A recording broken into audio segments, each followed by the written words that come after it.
The following segment is sponsored by Lake Restoration Solutions.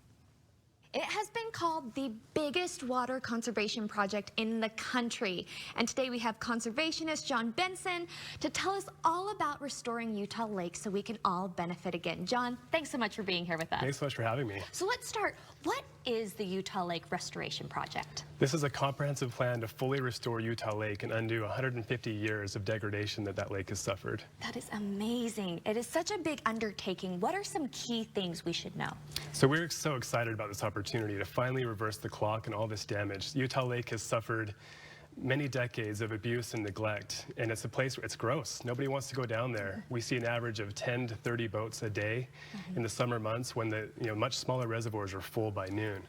And so this is an opportunity to undo that, to dredge the lake, to get all the nutrient-loaded sediments out of the lake bed, and get the lake to a place where it's clean and healthy again. There you go. And everyone is talking about the islands. Tell us about the islands and how they are saving us 30 billion, with a B, 30 billion gallons of water a year. That's right. So islands are a key part of the conservation solution. We can reduce evaporation, like you said, 30 billion gallons. That's enough water to support up to 1 million people. We're the second driest state and the fastest growing. We need that water desperately, right? So by reducing the evaporation and other solutions, we can conserve that much water. There you go. So tell us about your team of experts, everyone that's working on this project. Yeah, we have an incredible team, world-class experts that have been involved in waterway remediation and restoration projects for decades. Geosyntech Consultants is our key consultant team, and they've been involved in some of the biggest restoration projects in the world, and they're part of our team. They have over 1,700 PhD scientists and engineers and researchers. This is what they do, and they've really brought a lot of strength to our team. So this is a huge undertaking. It is massive. How is it not costing taxpayers money? Because I hear it and I automatically think, oh, this seems too good to be true. Yeah, that's a great question. So the islands get a lot of attention. We have wildlife islands that are just for wildlife refuge.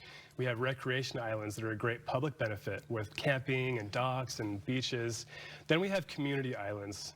With some limited development, we can actually pay for the restoration efforts and do it privately funded without having a taxpayer burden. That's a huge benefit, and that's what makes this all possible. So what are the next steps in this project? So just at the end of 2021, we filed an application with the Army Corps of Engineers. That starts about an 18 to 24-month process of extensive environmental review, public comment, and input to thoroughly vet the project to make sure it's ready to go before we receive any approval. So that's what the next 2 years look like for us. Amazing. So this is such a massive project. I expect we will be hearing different things all along the way. Where can we go to keep up to date on this project? You can go to lakerestorationsolutions.com to learn all about it and contact us there if you have questions. We're happy to engage in those discussions. Okay. Well, Jon, thank you so much for being with us today. We've appreciated having you and all the work you are doing for our state. Thank you so much.